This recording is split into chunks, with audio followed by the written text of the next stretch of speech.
आज की हमारी बात बेटियों के बारे में है।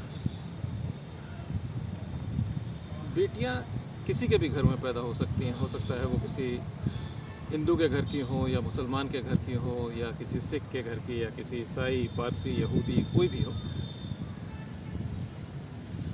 होती वो एक जैसी है।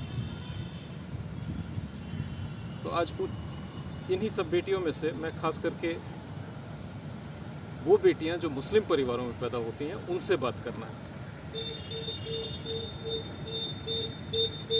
बेटा,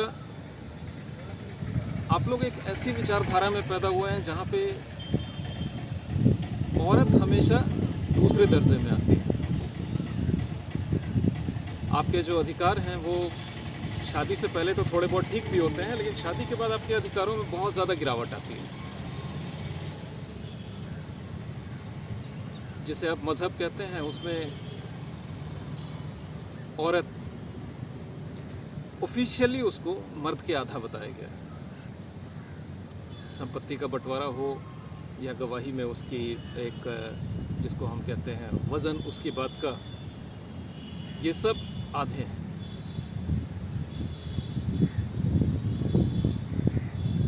मर्द खुलेआम जी सकता है, लेकिन औरत पूरी तरह से सर से पांव तक एक टेंट में ढकी रहती है।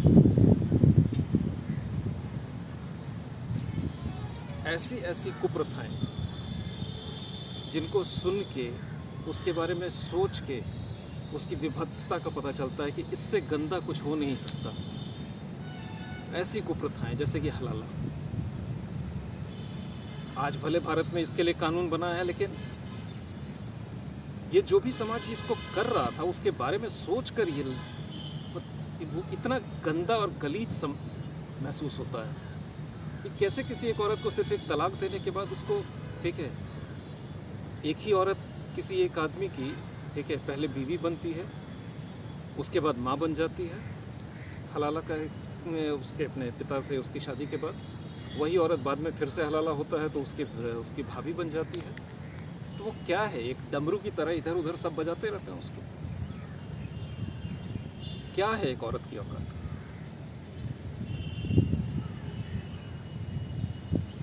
वो खुलेआम जी नहीं सकती, वो किसी प्रोफेशन को वो खुलकर नहीं अपना सकती। अभी लोग कहेंगे कि नहीं, ये उदाहरण है या वो एग्जाम्पल है। हाँ ठीक है, पूरे के पूरे मुस्लिम समुदाय में से मेनली हो सकता है 1 या 2% कुछ औरतें बाहर आ गई हों जिनके परिवार थोड़े से ज़्यादा खुले विचारों वाले हैं। लेकिन क्या, ठीक है, इसकी कोई गारंटी है, कोई श्योरिटी है कि उसको खुलकर जीने दिया जाएगा? हम आए दिन अखबारों में और समाचार में ये देखते हैं कि अभी कुछ दिनों पहले आया था कि एक शादी में कुछ लड़कियां नाच रही थी तो उसके ऊपर फतवा निकल गया, उसके परिवार को धमकियां मिलने लगी कि ये गैर इस्लामिक है। पॉलीगमी की जब हम बात करते हैं, एक से ज़्यादा बीवियां रखने का, औरत क्या कर सकती है वहाँ पर? क्या वो कोर्ट में जाएगी?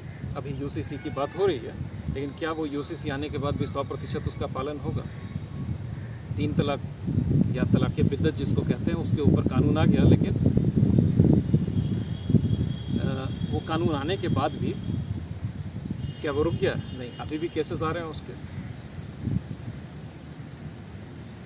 तो जो लड़कियां जो ऐसे मुस्लिम परिवारों में से हैं, बदलाव आपको लाना होगा। भविष्य आपका है, कदम आपको उठाने होंगे। कहाँ पैदा कौन होता है, इसके ऊपर किसी का ना तो जोर चलता है ना, लेकिन हाँ, शादी किससे होगी, वो कैसे परिवार में जाएगी, इसके ऊपर ज़रूर आपका पसंद। कई जगहों पे ये, ठीक है, ख़तरा भी आता है कि अगर आपने अपनी मर्ज़ी से कोई शादी की, अपने परिवार के विरोध में अगर गए, ठीक है, तो उनकी हत्याएं हो जाती हैं, जला दिया जाता है, मार दिया जाता है। लेकिन आप विश्वास रखिए, ऐसी संस्थाएं, ऐसे लोग हैं जो आपकी रक्षा करेंगे इसमें।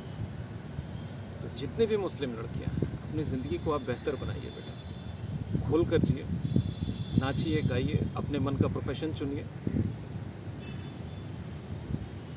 इस्लाम के चक्कर में मत फंसिए, उससे बाहर निकलिए। हिंदू लड़के हैं, ठीक है, सिख लड़के हैं, जैन लड़के हैं, बौद्ध लड़के हैं, इन सब से शादियाँ कीजिए और अपने ज़िंदगी को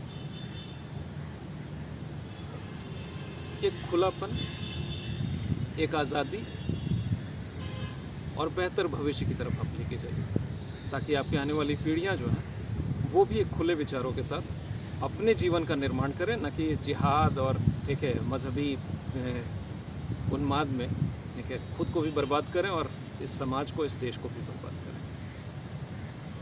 विचार कीजिएगा इस पर।